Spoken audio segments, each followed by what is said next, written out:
Hi, I'm Scott with Moroso Performance. A while back we did a video on this clear version of our 3-quart accumulator. Now from that video, which we got thousands of views on, we had a lot of good comments and questions. So one of the first questions we got is, when I put this thing on and I first start the car up to fill this, am I taking away oil from the rest of the engine? Well, theoretically, yes, but you're still gonna have system pressure that's gonna be filling this and moving oil through the engine. Now, once this thing's full, it should only take about 10 or 12 seconds to do that. You will have and maintain good oil pressure in it. There should be an additional quart or two in the system, so you're really not going to be taking away from anything, but the pressure will take a moment to come up.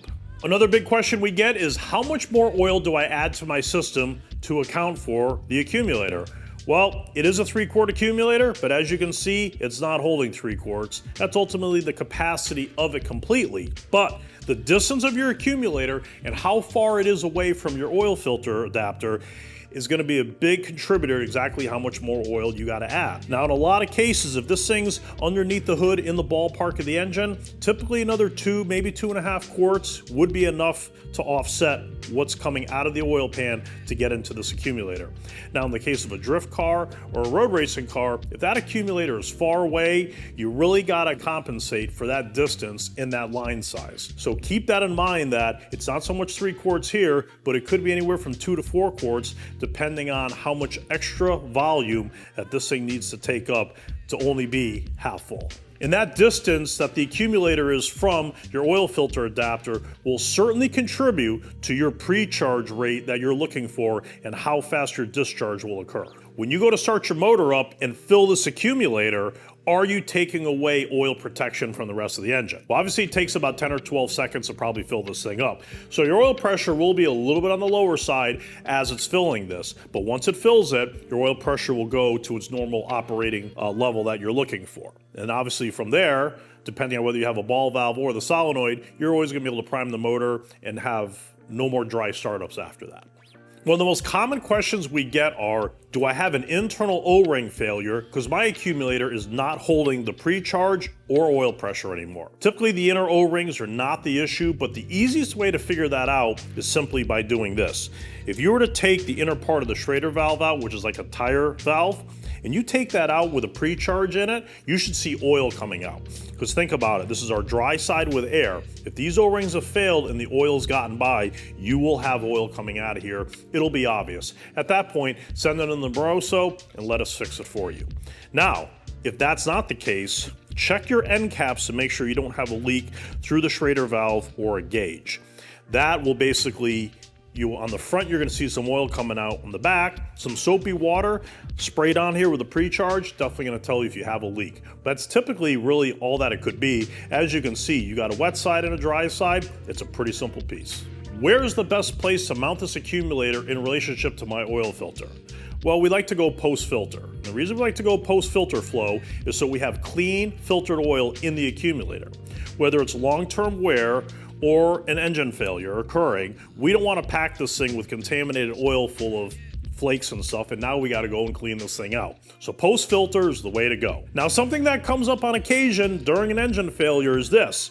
We have had people send us pictures of oil filters where the flapper valve for the drainback valve is actually pushed up through the oil filter, and they claim this caused their engine failure. Well, that's not the case. When an engine blows up, if you don't have the ability to shut down this accumulator, whether it's the ball valve or with your ignition switch solenoid, this thing will backfeed through the adapter, through the filter, and will push that flapper valve up. Now simply, if you were to take that filter and bolt it on an engine and start it, it'd flip that valve down in 2 seconds. Everything is correct. That's just what an accumulator does under an unforeseen failure where you're not shutting this thing off immediately.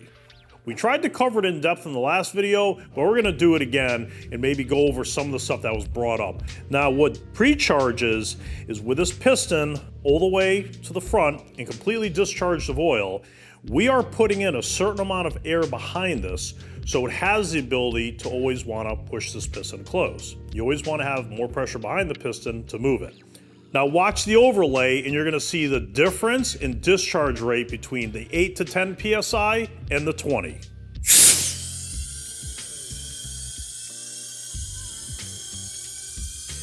So what are the pros and the cons with the higher versus lower precharge? Well, as you can see, your higher precharge creates a faster discharge rate. This is ideal typically for a drag racing situation because you go through the finish line, you let off the throttle, and that 2 or 3 seconds of really good oil pressure feeding that engine is ultimately what the accumulator is responsible for. Now in a road racing application, we're going through a long sweeping turn, it will probably drop oil pressure a little bit and pick it up coming out of a turn. We actually want a longer duration of oil feed to the engine. That lower precharge will allow more oil to be in the system, although it will discharge at a much slower rate. One of the common questions we get is when running a remote oil filter and the accumulator is discharging oil, how do we prevent the oil from feeding back to the oil pump? We need the oil to feed toward the engine and the components. Well, Moroso offers a part number 23875 inline check valve. Now this check valve will go in between the oil filter and the pump side of the feed to it. This will prevent oil from trying to feed the pump while it should be feeding the engine. Now what's important about these valves is when you're putting an NPT fitting into it, make sure you're not bottoming out the movement of the piston inside of here. Now it's important to just double check that and make sure you haven't gone in and prevented this thing from opening all the way. Now this thing will flow over 20 gallons, so there's really no pressure drop through it, but you gotta make sure that it's gonna work right. So since we filmed that first video 10 years ago, not much has changed with the accumulator. It's pretty much a rock solid product that continues to work well to this day. But we have added one safety feature to it. On the discharge side, we have a 175 PSI relief valve on it to prevent any type of pressure buildup when this thing is near a high heat source. We prevent the end caps from ever coming loose or blowing off when this thing gets extremely hot based on whatever situation it may end up being in. Well, thanks for taking time to watch this video. Obviously, this video came from the information that came from the first video that we hope that you've already watched. Based on time, we can't answer every single question we got, but hopefully we covered a lot of them. But you know what? Keep sending them over because we may end up doing a third video. Got any questions? Please comment below or go to moroso.com.